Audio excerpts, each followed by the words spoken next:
Well, you know what that sounds like. We're bombarded with that sort of stuff all the time, aren't we? In the last few years, there's been a number of writers who have become hugely popular as they explain from their atheistic viewpoint all of this to us mere simpletons. And these atheistic, enlightened people, Richard Dawkins wrote a book a few years ago now called The God Delusion. He begins with the idea that it's permissible for you to throw off all this stuff. People feel that they should believe, but he opens his book by saying that you don't need to believe. What a liberating truth that is. You don't have to believe. It's okay not to believe. You don't need to feel guilty. And life will make sense when you throw faith off. And he spends the rest of the book working out how that should play out. Here's a quote from Richard Dawkins. This is what he says. Faith is the great cop-out. The great excuse to evade the need to think and evaluate evidence. Faith is belief in spite of, even perhaps because of, the lack of evidence. There's another very aggressive atheistic writer called Christopher Hitchens. He said this: what can be asserted without proof can be dismissed without proof. What he means there is, don't even try to argue with these silly Christians. They can't prove it, so you should just dismiss them immediately. Fighting talk. This verse that we're considering this morning then is very relevant, isn't it? Seeing is believing. Is that really true? Here's a part of the Bible that was written by an eyewitness of Jesus to people who had never seen Jesus. And he says that even though they'd never seen him, they love him. And even though they didn't see him now, they put their trust in him. And because of that, they had this amazing, indescribable joy. Even more than this, Peter says, their experience stood the test of the brutal realities that they faced in the culture that they lived in. Their circumstances, though desperate at times, could not crush this sense of faith and love and joy. The interesting thing for these atheistic writers is that 2,000 years later, this is true for Christian believers now. You haven't seen him, but you love him. You don't see him with your physical eyes, but you trust him and believe in him. One Christian writer says this.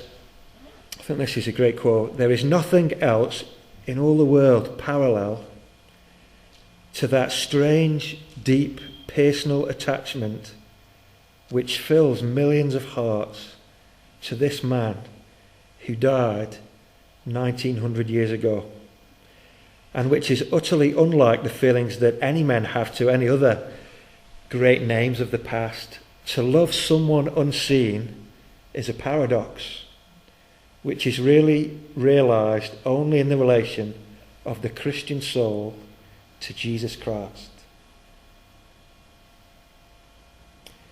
But this strange love, which is kindled by an unseen man, does not need his visible presence in order to be a fountain of joy unspeakable and full of glory. The Apostle Peter takes it for granted that everyone who believes knows what this joy is. And it's a challenge as well. He goes on to say it's a large assumption, contradicted, I'm afraid, by the average experience of the people who in this day call themselves Christians. We'll come back to that comment. It's a challenge that this should be our experience, and often we betray it when it isn't our experience. This strange love kindled by an unseen man. I wonder whether you've ever wondered as you read passages like this why these writers seem, when you write a letter to someone, you generally say, how are you? And then you wait for a letter for them to explain what their experience is. But Peter writes here, And he tells them what their experience is, doesn't he? Has that ever struck you as unusual? He writes to tell them how they're feeling. Have you ever noticed that in the Bible? Why is that? Well, he writes that way because he knows that to some degree it's true for them. But I think what he's really doing is setting out the norm, isn't he? He's really trying to describe to them what normal Christianity should look like. He's putting a stake in the ground with his big mallet and saying, if you're a believer, this is what it should be like for you. And he's describing what normal Christianity should be. I was reading John Piper on this, and he made me think a lot about cultural influence on this. I think I was talking to some of you this week about this. He uses the example of a river flowing, and the current, is very strong. I don't know, did you see in the news this week that story of 3 Americans who were rescued from the top of a waterfall? Do you see that?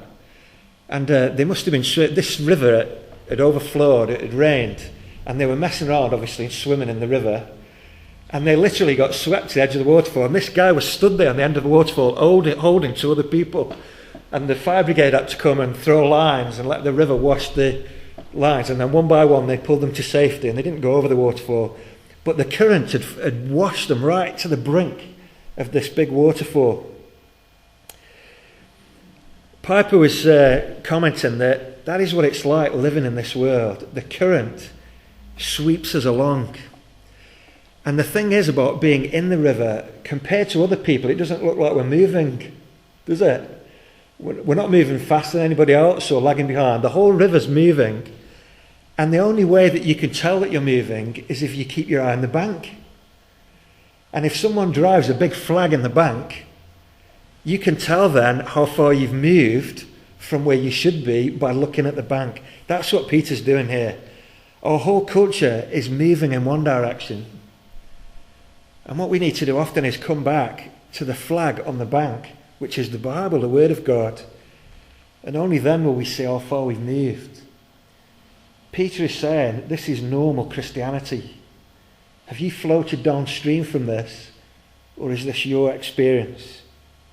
What Peter's describing here is not gullibility or foolishness or wishful thinking, but normal Christian living.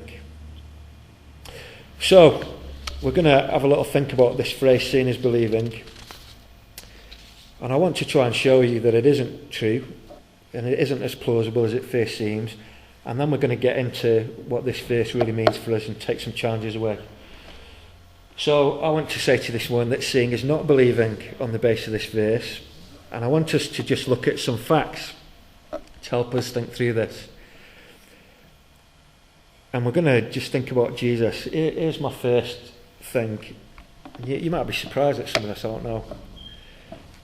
The truth is, the vast majority of people who did see Jesus with their physical eyes didn't believe in him.